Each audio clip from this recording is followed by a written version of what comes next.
How's your hair doing? 60% of men worldwide are losing their hair. The hair and scalp treatment market is worth over $100 billion a year. We've long been living in an age of hair anxiety. But just recently, an NTU professor, using just topical fatty acids, regrew hair on his thigh to regrow hair on his thigh. Once published in an international journal, it instantly went viral, 18 million views. Foreign media even called him the savior of the bald. Is baldness really curable now? Rub on some oil and hair just grows? Sounds too good to be true. And if you get greedy and overdo it, will you turn into a hairy beast? I'm Dr. Zheng Ding Jing, Geriatric Medicine. Before we start, a quick favor. Please hit subscribe. A happy new year for us depends entirely on you. Let's use science as the key to unlock a long, healthy life.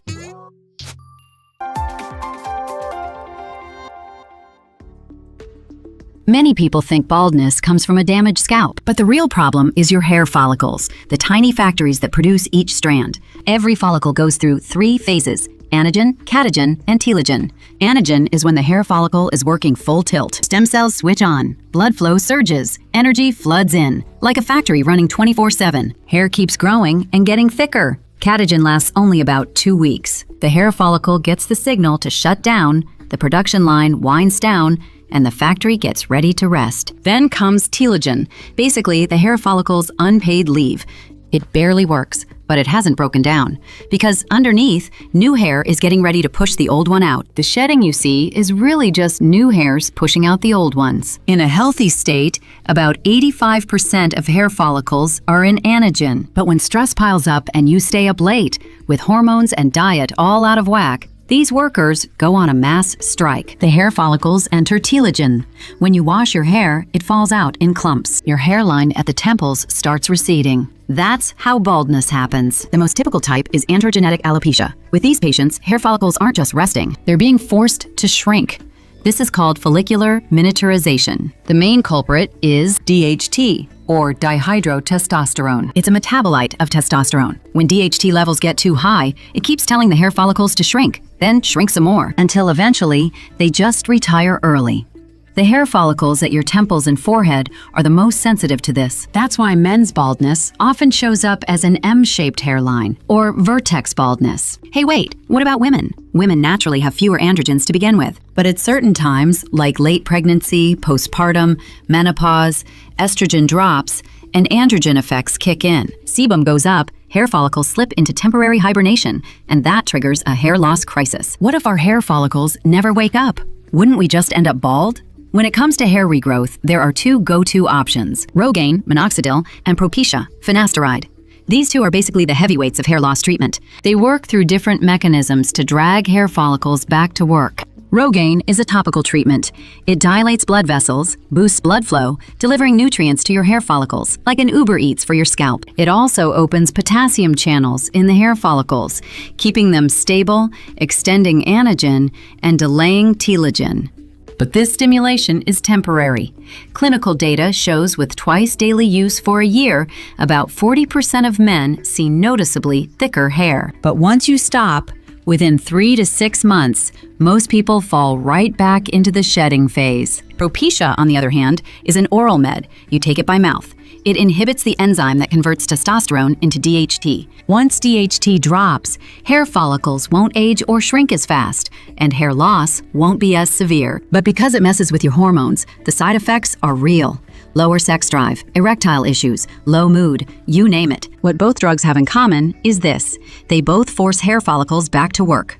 But the hair follicles aren't willing. Push them, they show up. Stop, they leave. The hair follicle's own health hasn't truly recovered. So at this point, bet you didn't expect baldness to be this hard to fix. So is there no way, without pills or topicals, to get hair follicles to wake up and work on their own? The NTU team's fatty acid research started from that very question. Professor Sungjan Lin of NTU Dermatology has long studied skin barriers and lipid metabolism. One day while seeing patients, he noticed something odd. When certain areas get irritated or inflamed, or stay covered for a long time, they actually grow more hair. Like someone who keeps scratching an itch, or a kid who breaks a leg and gets a cast. When the cast comes off, the hair there is actually thicker than before. This has a medical name: hypertrichosis. But what the professor really wanted to know was, what biological signal woke up the hair follicles?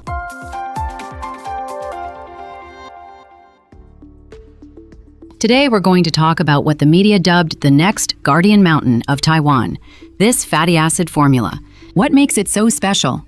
The team selected the two most promising natural fatty acids, oleic acid and palmitoleic acid, and formulated them into a skin-penetrating solution. Whether in mice or in human hair follicle cell tests, they saw the same thing. The anagen phase kicked in early.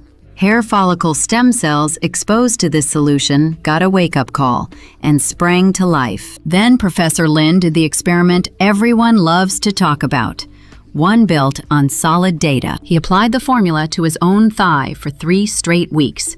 The once smooth area actually started growing hair. Once the footage came out, foreign media picked it up immediately.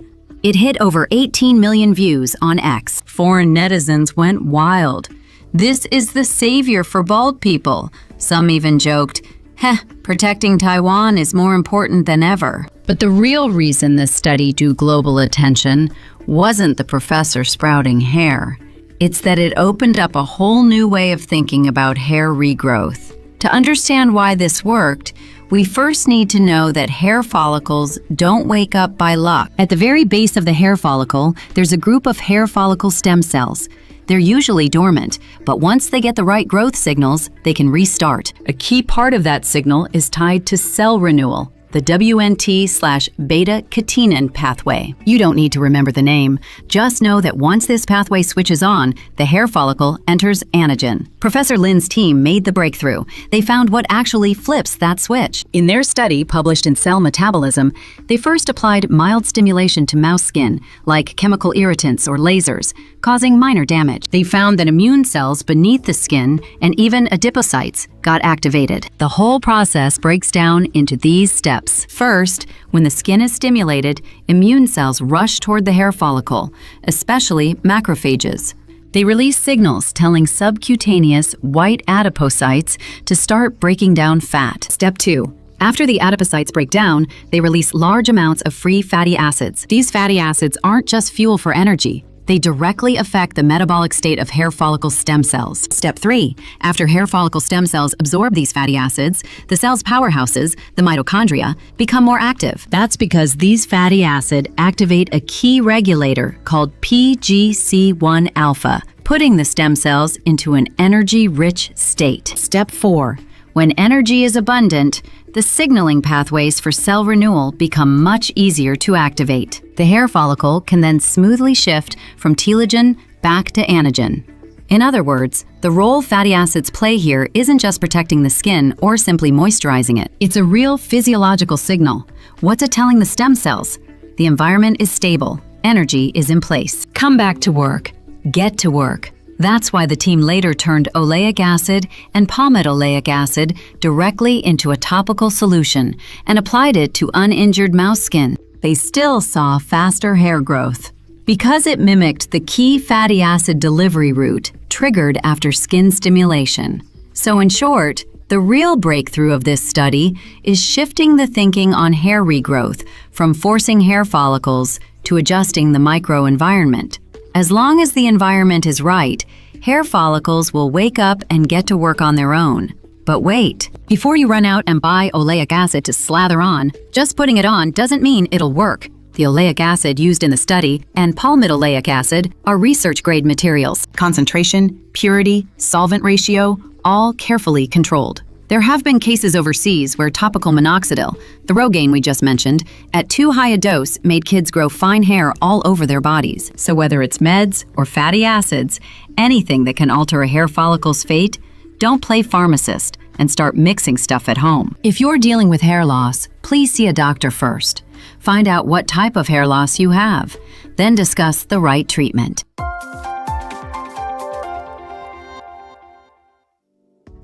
Hair regrowth is more than just a hair growth experiment. What it really drives is a global race in regenerative medicine. According to market forecasts, by 2030, the global hair regrowth market will approach $150 billion, CAGR of 6.34%. From drugs and stem cell therapy to gene editing, countries worldwide are racing to find the switch that reverses baldness. For example, several U.S. biotech companies are working on hair follicle stem cell culture and transplant, hoping one transplant means a whole patch of new hair. But for now, costs are still high and surgery takes too long. Japanese teams, meanwhile, are pursuing 3D hair follicle culture, trying to grow usable hair follicles in the lab and transplant them onto the scalp later. But it's still in the animal testing stage. So by comparison, NTU's fatty acid plus skincare style approach, if it really works, its biggest plus is no operating room needed, and it may not even need the drug approval route. That's why it drew international attention. Although this study is promising, getting from lab to drugstore still means a long road ahead. First, before any product can launch, it has to pass human clinical trials. The team must first confirm the formula's safety and stability, including skin irritation, absorption rate, long-term risks, and more. This step alone could take years. Then comes regulatory approval. If it's classified as a drug, it must go through full drug registration review. If launched as an OTC cosmetic product, it has to balance efficacy and safety. There's another practical issue: storage and manufacturing. Fatty acids oxidize easily. Once exposed to air or sunlight, their effectiveness drops. Keeping them stable in a bottle and active requires sophisticated encapsulation and stabilization. That's what the team is still working on. So for now, you still won't find an NTU hair growth serum at drugstores. But the value of this study isn't whether you can buy it tomorrow. It's that it proves Taiwan has the research strength to redefine and tackle a global medical challenge. As they say, 9 out of 10 bald men are rich. But in the future, people willing to invest in their health may have a better shot through technology at looking slimmer and better looking, with more hair. Professor Lin's experiment moves beyond all those pricey hair growth factors, offering a more affordable, accessible option. Do you struggle with hair loss? Which dark art tempts you most? A. Grow a new hairline with stem cells, as much as you want. Or B. Regrow hair through gut bacteria. Eat your way to thicker hair. Or C. I'm not picky. Anything that helps with hair growth. Give me one of each. You order, I'll cook it up. If you want to know more medical breakthroughs, keep watching our show. Don't forget to subscribe to our channel. Join Team Health. Let's be healthy together.